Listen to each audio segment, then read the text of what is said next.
Bhaktivedanta Swami Nidhi Naman. Namaste Saraswati Deve Gaurvani Pracharini Nirvisheshunyavadi Pashchatta Deshvarani. Vancha Kalpadar Vishakripa Sindhubheva Chapatidanam Pavanebhyo Vaishnavebhyo Namo Namaha. Jai Sri Krishna Chaitanya Prabhu Nityananda Shri Advaita Gadadhar Shri Vasari Gaura Bhakta Vrinda. Hare Krishna Krishna Krishna Hare Hare Hare Rama Rama Rama Hare Hare. Ramaya Ramabhadraya Ramachandraya Vedase Raghunathaya Nathaya Sitaya Pataye Namaha. Kujantam Rama Rameti Madhuram Madhuraksharam Arhuya Kavita Shakam Vande Valmiki Kokilam. Jai Sri Ram. Shubha Padwa, Gudi Padwa and Yugadi for the South Indians. This is our new year, Shubha Gudi Padwa. And also the Navaratri festival. And the first day of recitation of Ram Katha all over the universe. How can we discuss Ram Katha without discussing the original Kavi, Valmiki Maharshi? The background of Valmiki Maharshi we all know. First, he received some understanding about Punya and Papa. Narad Muni asked Valmiki ji, will your family accept the consequences of your karma? So that is how he ran to his family to ask this question. So that was the beginning of his enlightenment. To distinguish between, the work, the kriya and the consequences, taking responsibility. When you got to know that you are responsible for your own karma, there was a transformation. Narad Muni's association, being aware of it, and then Narad Muniji gave him Ramanam. And Valmiki ji chanted Ram Nam for very, very long time. So first came the Nam, Ram Nam. After chanting for many, many years, performing his sadhana, again Shripad Narad Muni comes and visits Valmiki Maharshi. And the great Vaishnava teachers have explained that first Valmiki Maharshi chanted the name. Now he was ready to understand the glories of the Nam. And how did he get the glories of Ram? By asking the questions to Narad Muni. Konasmin sampratam loke. And now who is there in this world who possesses these qualities? He spoke about the qualities beginning with Gunavan, Viryavan, Dharmagyascha, Kritagyascha. Right? After hearing that question from Valmiki Maharshi, one had performed great tapasya, he was ready to listen to the purports of the holy name, Ramanam. Then Valmiki Maharshi heard from Narad Muni, because the questions were connected to qualities. He did not ask that you please tell me the stories. He said, these are the qualities I'm describing. Do you know anyone having these qualities? Of course, both knew. Valmiki Maharshi knew Lord Ramachandra personally. Narad Muni, of course, knew. Everybody knew about Lord Ramachandra. So it was in one sense surprising why would Valmiki Maharshi ask this question. But the question was related to Lokottara. It was benefiting the entire society. He asked this question. And Narad Muni, within 100 verses, he explained, keeping these 16 qualities of Lord Ramachandra in the forefront. In essence, he explained this beautiful Ramayana to Valmiki Maharshi. Now Valmiki Maharshi heard the Ramayana, then he was contemplating, right? And he came to Tamasa river. When he came to Tamasa river, he was still absorbed in hearing the character of Lord Ramachandra. The beauty of Rasa Shastra, what does it do? It deals with lot of conflicting rasas also, the mellows. There is limitless gratitude. And also there is the pain. Oh my God, why Mother Sita had to go through so much? Mandodari had to go through so much. Tara had to go through so much. Kaushalya had to go through so much. Those emotions are there, empathizing with them. And you're wonderstruck by the qualities of Lord Ram. You are grateful that you got to hear. You're also upset with the involvement of Manthara, Shurpanaka, Kaikai. So Kavya is like a roller coaster going into all kinds of emotions. But the primary emotions in Valmiki Maharshi was empathy towards Sita Devi, Mandodari, and then Tara. And when he came to the Tamasa river, he glorified his surrounding. He saw the spark of the splendor of Lord Narayan. Yadyad vibhutimat sattvam. So therefore, when he saw the Krauncha Pakshi engaged in the activity of union, he did not say, oh my God, what a dirty thing. He saw prema in that. He saw affection in that. And as he was expressing that to Bharadraj Rishi, suddenly from nowhere, one of the arrows comes and hits the male bird. As the male bird is shot by the arrow of a hunter, the female bird is in great agony, pain. And when Valmiki Maharshi experienced the pain of that female bird, suddenly from his lotus mouth. Therefore, it is not possible to study the sentiments. Right? It is not possible.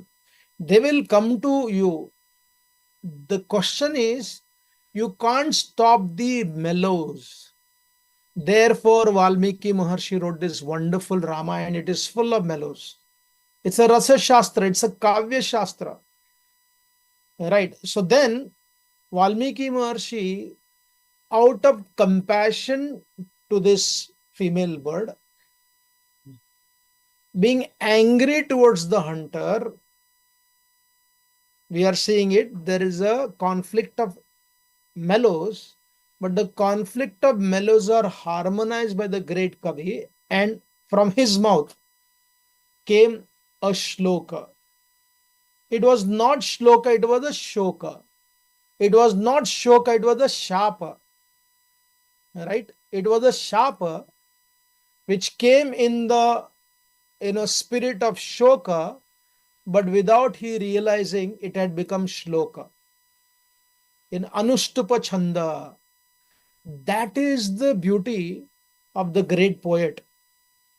Recently, I was seeing some of the students learn poetry from one of the Kannada literature, Kumar Vyasa's Mahabharata. The beauty is poetry is infinite, but the compilation is very structured. The chandas, if you see, the Lagu Matra, the Guru Matra, right? If you study different kind of chandas, then you realize, oh my God, how is it possible while compiling the poetry, because poetry flows. If something is flowing like that poetry, and at the same time the structure of the compilation is unimaginable, how could somebody do like that? It is not like apna time aayega, ye aayega. It's no. It's a poetry of the highest caliber. There is an infinity emotions, but finite structure. So Valmiki Maharshi ke shap mein, in the curse of Valmiki Maharshi, which was spontaneous, but still it had a structure of Anushtupa Chanda. It is such a tragedy that we have not learned the language. We only speak the language to be spoken to the bhajiwalas, to the shopkeeper. But the refined language is a lost cause. So Valmiki Maharshi did like that. And again, he went through the conflict of, why did I curse? I should have not done like that. But at the same time, he was feeling, how can I not? How can I just keep quiet when somebody has been attacked like this? It is not fair. I used to be a hunter. I know the rules of the hunter. When the birds or the human beings or the animals, when they are mating, they come together, it is absolutely adharma to separate them by shooting arrows at them. At the same time, being a very saintly person, he went through this conflicting emotions, but through that conflicting emotions, there was a harmony of shloka. And then, of course, our great Lord Brahmaji came and he confirmed, my dear Valmiki Maharshi, you need to compile this great literature, this kavya, the glories of Sri Ramachandra. Right? When Valmiki Maharshi heard that, he was pacified. And then he started compiling the Valmiki Ramayana, the Ramayana. The Nama, before that Nama, he was given the awareness of karma. From karma, he got Nama from Narad Muni. From Nama, he got to know, ask questions about Guna. And a Guna gave rise to Mardavya of the heart, softness of the heart.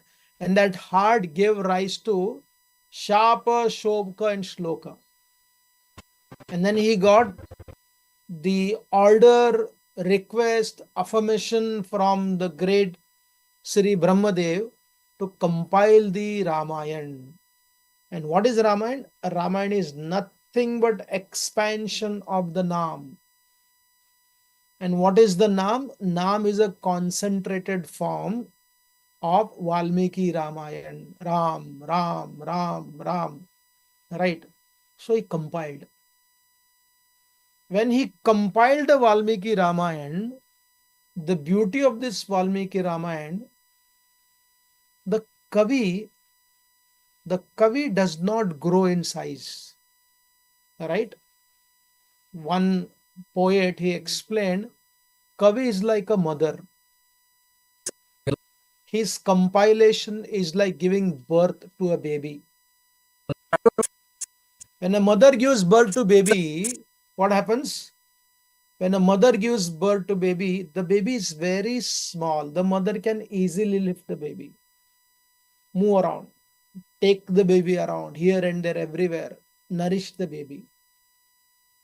But baby will grow to such an extent, at some point of time, mother will not be able to carry the child. A 16-year-old boy or a girl, mother will not be able to lift. A 28-year-old, a wrestler, a boxer, can mother lift? Physically, she will not be able to lift. Similarly, it is explained, the Kavi's Kavya, Valmiki Maharshi's Kavya became so large in regards to its depth. It went through such a depth that even Kavis sometime will be wonderstruck. Oh my God, did I write this? Does it mean like this?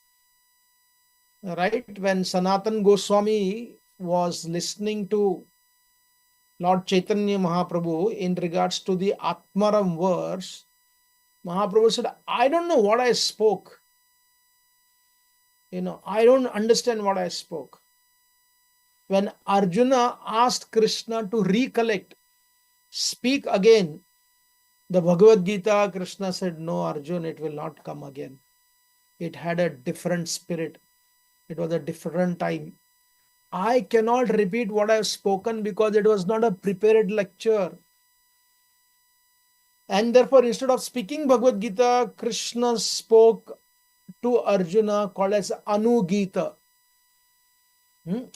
But fortunately for us, Valmiki Maharshi, when he was compiling the Ramayana, unlike Ganpati wrote it down, it was a Treta Yuga. कलश Bharadraj यश का Rishi प्रतीक है, विजय का प्रतीक है। was प्रभु श्री राम ने दुष्ट memorizing शक्तियों पर every विजय प्राप्त की shloka थी। फिर लगता है लाल सिल्क क्लॉथ, ये प्रतीक है because ऐश्वर्य he का। was known to be the great memorizer.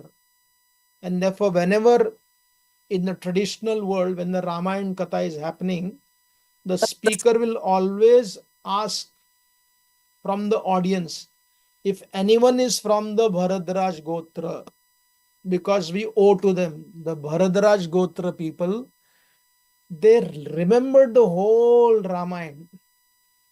And at one point of time, when Valmiki Maharshi asked Bharadraj Rishi, "Hey Bharadraj, how much compilation was done?" He said 24,000 shlokas, the Anushtupa Chanda. Maharshi was wonderstruck. He was a little confused. He was a little concerned. Who will learn this and how will they recite? And then, when they were discussing about this, Bharadraj Rishi and Valmiki Maharshi realized Lava Kusha can learn this entire Ramayana. Just see the irony. The Lava Kusha, the two great sons of Sri Ramachandra, were already born. And they studied the Vedas with Valmiki Maharshi.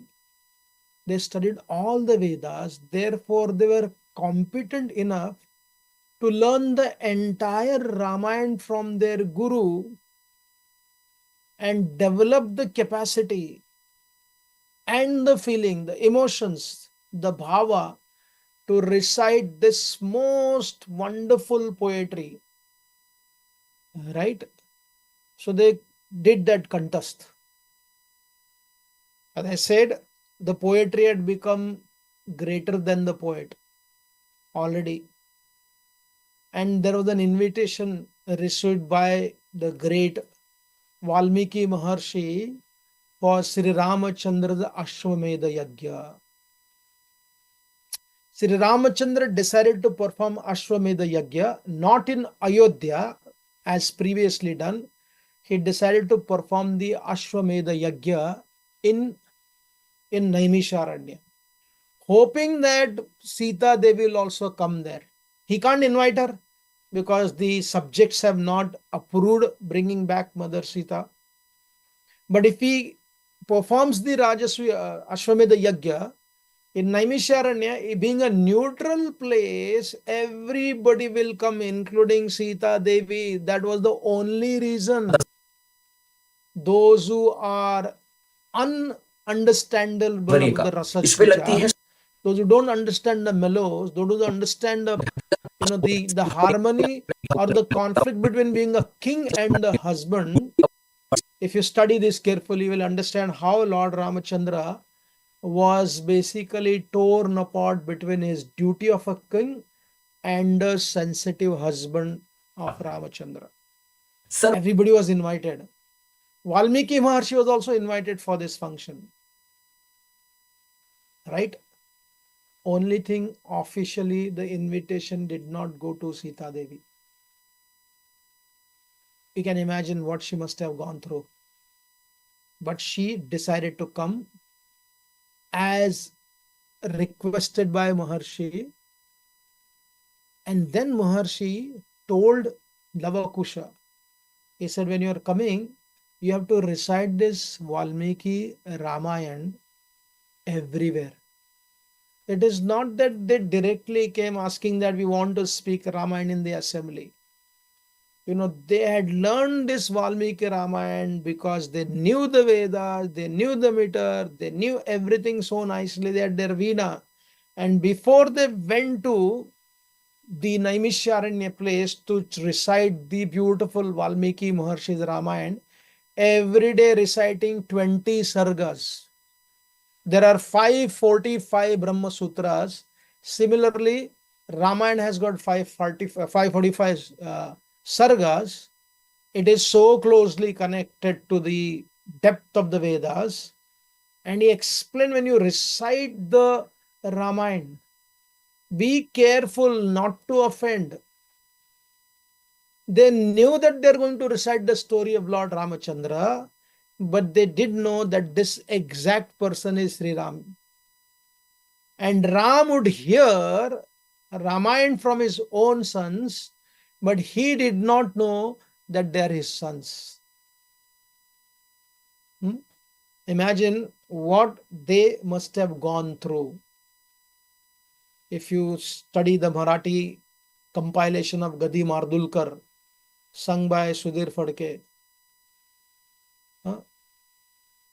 कुशलव Ramayan गाती ऐकती कुशलव रामायण गाती हे Rama Prabhu ऐकती.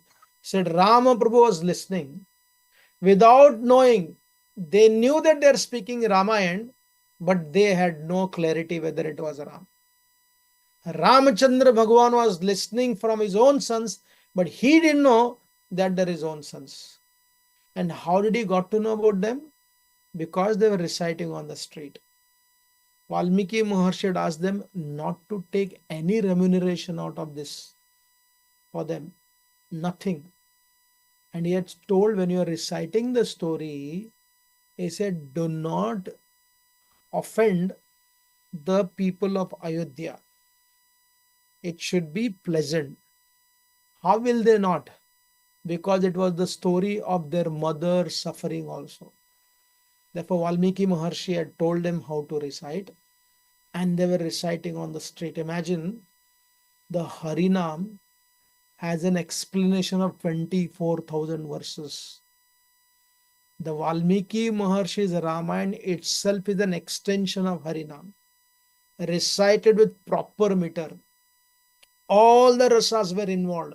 All the emotions were involved. As they were moving from one place to other place, reciting the Valmiki's Ramayana, there were the days, at least in our childhood, we had seen people coming, singing songs, right, beautifully, whether from the Tukaram Maharaj's Abhanga, Ramayana, right? You don't get to see that. Just imagine you are in Naimisharanya, part of that yagya, and these two brothers, Lava and Kush, even hearing professional people, whether it is Sudhir Phadke or during the Ramayana on the television, Hum kata sunate Ram safar gungan ke, right? That brings tears in your eyes. What to speak of actually Lava Kusha reciting the beautiful Ramayana. So when they were reciting, it went into the ears of Sri Ramachandra.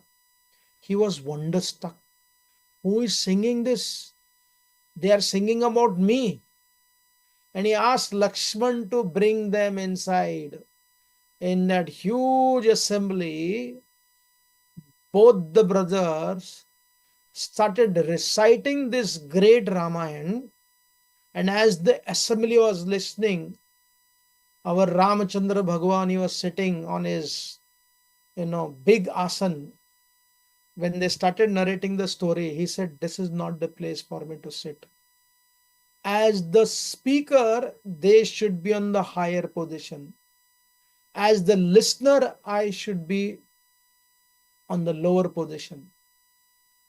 And some of the poets have explained, literally Sri Ramachandra, wanting to maintain the silence, not disturbing anybody, he almost crawled from his simhasan to come to the to the ground, so that he can attentively listen his own story compiled by Valmiki Maharshi, which is full of emotions. he started listening to Ram Katha with rapt attention. And part of the recitation, when Valmiki Maharshi, where does it begin? Valmiki Ramayana. Valmiki Ramayana begins from very beginning only. Wherein Valmiki Maharshi meets Narad Muni, that was also part of the recitation when Lava Kusha were narrating. And he asked this question. Narad Muni asked this question, my dear Valmiki Maharshi asked this question, please tell me who owns these qualities. Gunavan is one of the qualities. Generally, all the qualities when they are placed together, we call it, oh, kitna Gunavan hai. But here Valmiki Maharshi heard from Narad Muni that Gunavan was a separate quality. Gunavan, Viryavan, Dharmagyascha, Kritagyascha, Satyavakya Paripalaka. And each of their qualities are so integrated, right? And because they're so integrated, and there is such a beautiful connection, in each of the qualities of Lord Ram, the great Tulsidas Maharaj says that what is Ram? Ram is a personification of Punyaranya. उनका जो अरण्य है, there is Aranya Kanda, but what kind of Aranya is Sri Ramachandra? He is Punyaranya. He is the quality, he is the forest of limitless Punya Gunas. Right? Some other author explains that Ramachandra Bhagavan, his qualities is like Ambuda. It's the ocean of nectarian qualities. And as Valmiki Maharshi explains these qualities to, of course, Lava Kusha explained these qualities to Ramachandra, who was sitting and listening to his own qualities. Imagine that how much they were so good in narrating. So therefore, Valmiki Maharshi's compilation is only 24,000 slokas. But the explanation given by so many teachers, whether it is Kalidas in his Raghukul, whether it is Tulsidas in Ramcharitmanas, or for that matter Kamba Ramayana, or that for that matter Torve Ramayana, and then limitless commentaries are there.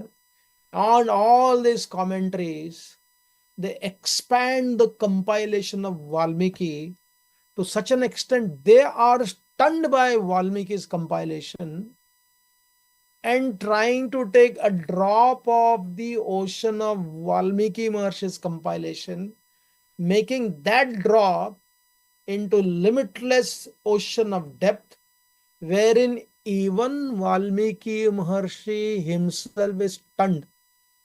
Wow! Right? When a rishi, a kavi, himself is stunned by his own poetry, what does it do? It is explained, one of the quality of Valmiki Maharshi Ramayana, when you conclude your katha, whether for 9 days, 20 days, 25 days, what does it do? It does not satisfy you.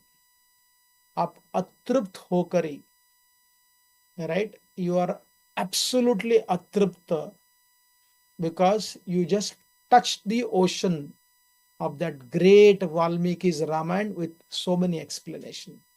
So therefore, next 9 days will continue to remain atripta. First of all, it is only half an hour. And how much can we cover? But we will cover as much as possible. That is very insignificant. And with your blessings and attention, we will learn the qualities of Gunavan tomorrow at 6:30. Thank you very much. We'll stop here.